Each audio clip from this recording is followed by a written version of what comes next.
قاری حفیظ الرحمن، کل میں نے صفات کا بیان کیا تھا، آج بھی انشاءاللہ صفات کا بیان میں کروں گا تفصیل کے ساتھ۔ اور اس سے پہلے کہ میں صفات کا بیان کروں، قرآن مجید کے بارے میں کچھ اس کی افضلیت اور اس کا مقام و مرتبہ اور اس کی فضیلت بیان کرنی ہے۔ سماعت فرمائیں۔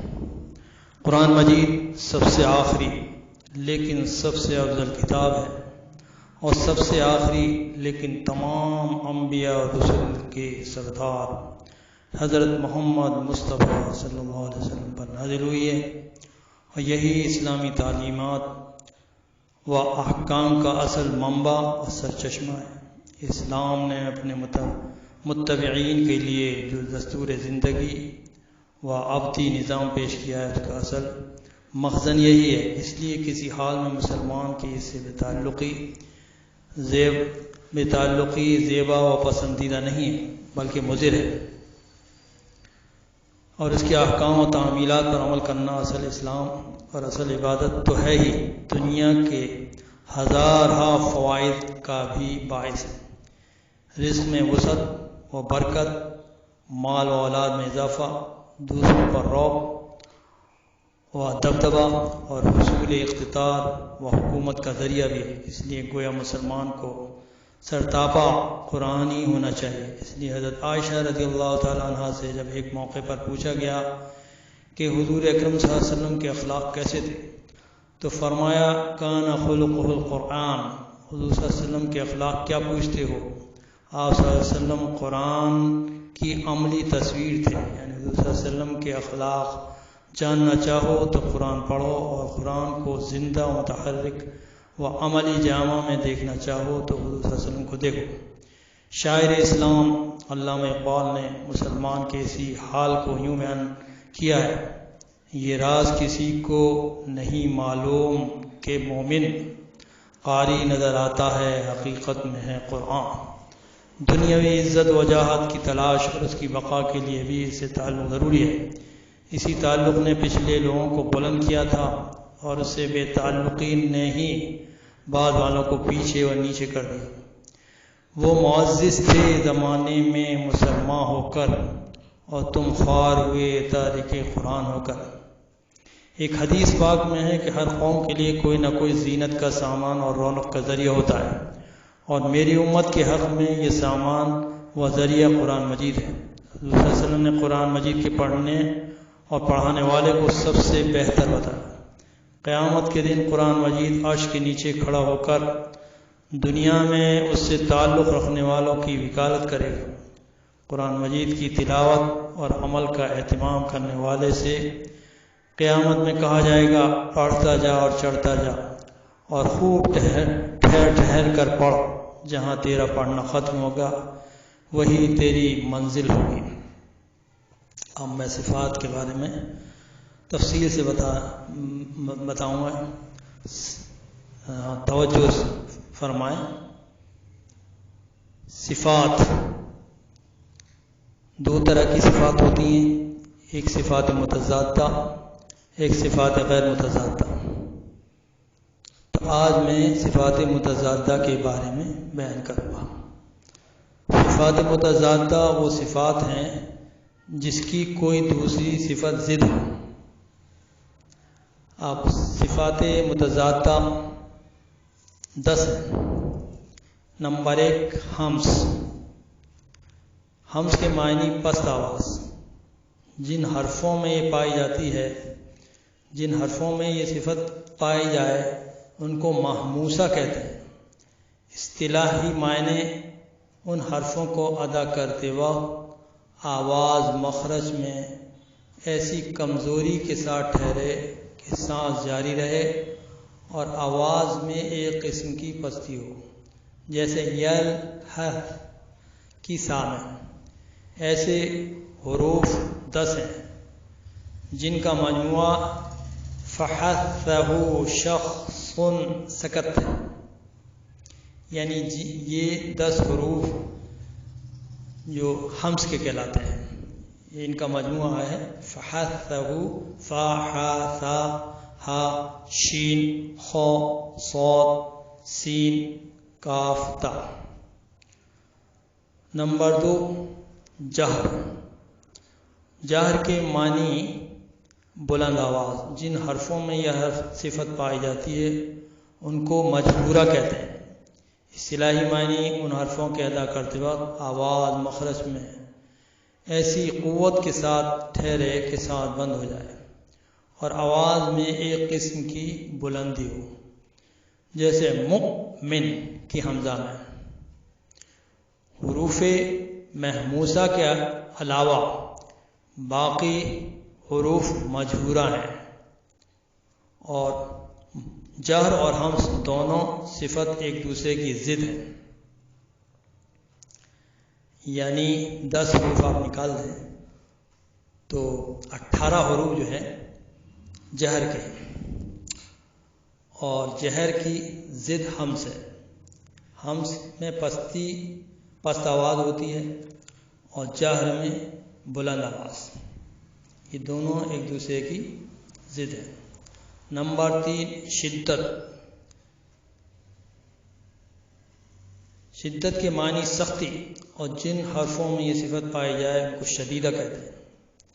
اصطلاحی معنی ان حرفوں کو ادا کرتے وقت آواز مخرج میں ایسی سختی کے ساتھ ٹھہرے کہ آواز ہی بند ہو جائے اور آواز میں ایک قسم کی سختی ہو، جیسے احد کی دال میں۔ ایسے حروف 8 ہیں جن کا مجموعہ اجد قط بکت ہے، یعنی الف جیم دال قوف تو با کاف تا ہے، یہ 8 حروف ہیں، اور اس کی ضد رخوت ہے کہ معنی نرمی۔ جن حرفوں میں یہ صفت پائی جاتی ہے ان کو رخوہ کہتے ہیں۔ اصطلاحی معنی ان حرفوں کو ادا کرتے وقت آواز مخرج میں ایسی نرمی کے ساتھ ٹھہرے کہ آواز جاری رہے اور آواز میں ایک قسم کی نرمی ہو، جیسے قریش کی شین میں۔ حروف شدیدہ اور متوسطہ کے علاوہ باقی حروف رخوہ ہیں۔ حمز اور جہر کی طرح شدت اور رخوت بھی ایک دوسرے کی ضد ہیں۔ نمبر 3 توسط۔ توسط کے معنی بیچ میں ہونا ہے۔ جن حرفوں میں یہ صفت پائی جاتی ہے ان کو متوسط کہتے ہیں اور بینیہ بھی کہتے ہیں، یعنی بیچ بیچ۔ اصطلاحی معنی ان حرفوں کو ادا کرتے وقت آواز کا کچھ بند اور کچھ جاری ہونا، جیسے حل کی لام میں کہ نہ تو آواز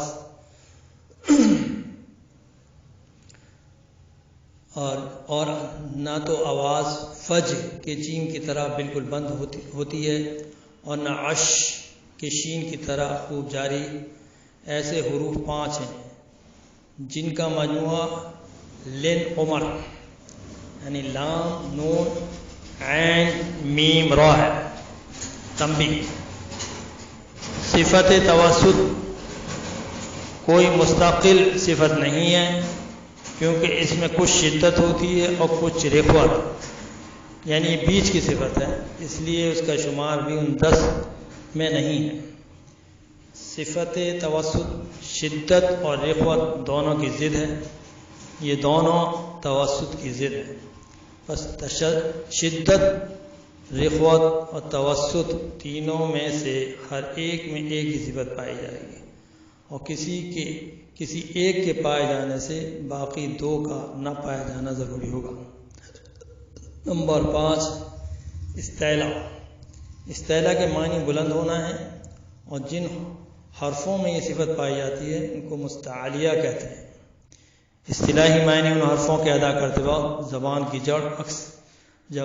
کی جڑ کے اکثر حصہ کا تالو کی طرف اڑ جانا ہے، ان حرفوں کے ادا کرتے وقت زبان کی جڑ کے اکثر حصے کا تالو کی طرف اٹھ جانا ہے، جس کی وجہ سے یہ حروف موٹے ہو جاتے ہیں.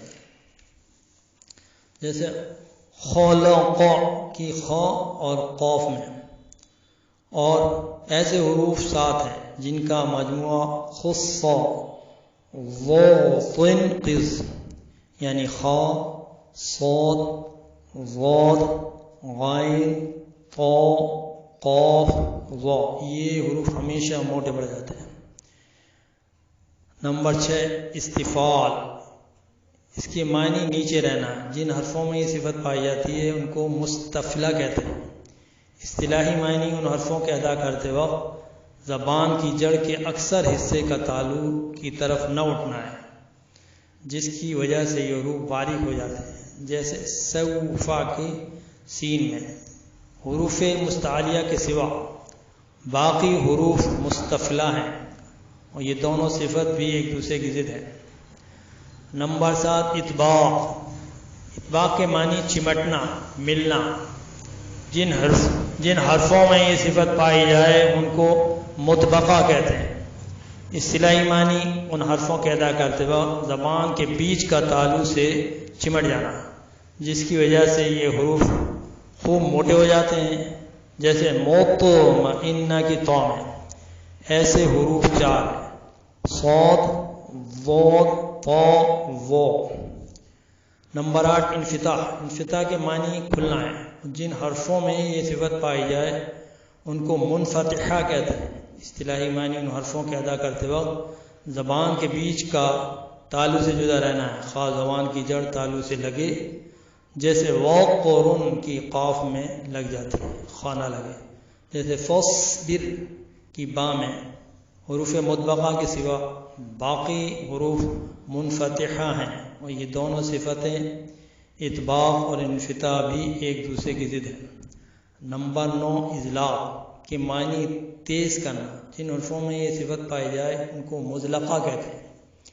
اصطلاحی معنی ان حرفوں کا زبان اور ہونٹوں کے کنارے سے آسانی اور جلدی سے ادا ہونا ہے. جیسے یعلم کی میم ایسے حروف 6 ہیں جن کا مجموعہ فر من لبن ہے، یعنی فا، را، میم، نون، لام اور با ہے. نمبر 10 اسمات کے معنی خاموش کرنا. جن حرفوں میں یہ صفت پائی جائے ان کو مصمتہ کہتے ہیں. اصطلاحی معنی ان حرفوں کا اپنے مخرج سے مضبوطی اور جماؤں کے ساتھ ادا ہونا اور آسانی اور جلدی سے ادا نہ ہونا. جیسے مالک کا کاف. حروف مزلقہ کے سوا باقی حروف مصمتہ ہیں، اور یہ دونوں صفتیں اضلاق اور اسمات بھی ایک دوسرے کی ضد ہیں. اب میں 10واں رکوع پڑھنے جا رہا ہوں. سماعت فرمائیں. اعوذ باللہ من الشیطان الرجیم. بسم اللہ الرحمن الرحیم.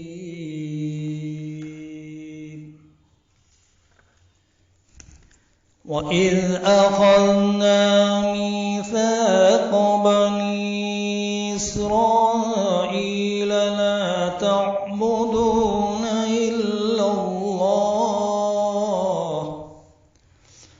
وَبِالْوَالِدَيْنِ إِحْسَانًا وَذِي الْقُرْبَى وَالْيَتَامَى وَالْمَسَاكِينِ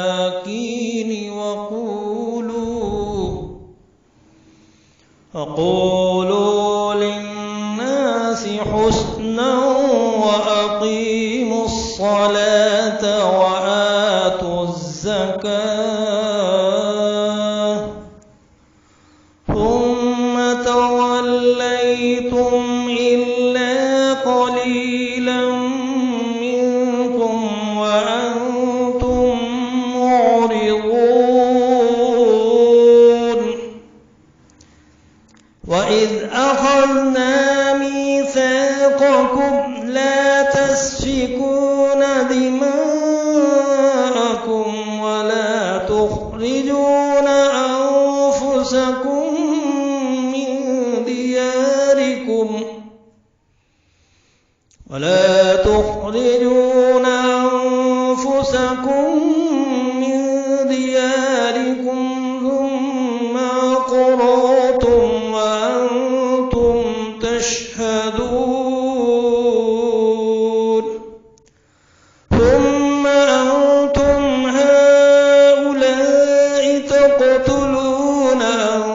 أنفسكم وتخرجون فريقا منكم من ديارهم تظاهرون عليهم بالإثم والعدوان وإن يأتوكم أسارى تفادوهم وهو محرم عليكم إخراجهم أفتؤمنون ببعض الكتاب وتكفرون ببعض فما جزاء من يفعل ذلك منكم إلا خزي في الحياة الدنيا ويوم القيامة يردون إلى أشد العذاب وما الله بغافل عما تعملون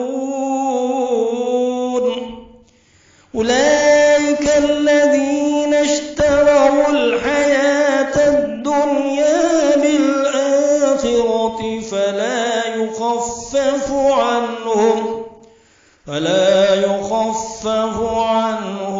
العذاب ولا هم ينصرون صدق اللہ العظیم. ترجمہ. اور جب ہم نے بنی اسرائیل سے عہد لیا کہ خدا کے سوا کسی کی عبادت نہ کرنا اور ماں باپ اور رشتہ داروں اور یتیموں اور محتاجوں کے ساتھ بھلائی کرتے رہنا اور لوگوں سے بھی اچھی باتیں کہنا، نماز پڑھنے اور نماز پڑھتے اور زکوٰۃ دیتے رہنا، تو چند شخصوں کے سوا تم سب اس عہد سے منہ پھیر کر پھر بیٹھے. اور جب ہم نے تم سے عہد لیا کہ آپس میں کشت و خون نہ کرنا اور اپنے کو ان کے وطن سے نہ نکالنا، تو تم نے اقرار کر لیا اور تم اس بات کے گواہ ہو. پھر تم وہی ہو کہ اپنوں کو قتل بھی کر دیتے ہو اور اپنے میں سے بعض لوگوں پر گناہ اور ظلم سے چڑھائی کر کے انہیں وطن سے نکال بھی دیتے ہو، اور اگر وہ تمہارے پاس قید ہو کر آئیں تو بدلہ لے کر ان کو چھڑا بھی لیتے ہو، حالانکہ ان کا نکال دینا ہی تم کو حرام تھا. اور یہ کیا بات ہے کہ تم کتاب خدا کے بعض احکام کو تو مانتے ہو اور بعض سے انکار کیے دیتے ہو. جو تم میں سے ایسی حرکت کریں ان کی سزا ان کے سوا اور کیا ہو سکتی ہے کہ دنیا کی زندگی میں تو رسوائی ہو اور قیامت کے دن سخت سے سخت عذاب میں ڈال دیے جائیں. اور جو کام تم کرتے ہو خدا ان سے غافل نہیں. اور یہ وہ لوگ ہیں جنہوں نے آخرت کے بدلے دنیا کی زندگی خریدی، سو نہ تو ان سے عذاب ہی ہلکا کیا جائے گا اور نہ ان کو اور طرح کی مدد ملے گی. وآخر دعوانا الحمد للہ رب العالمین.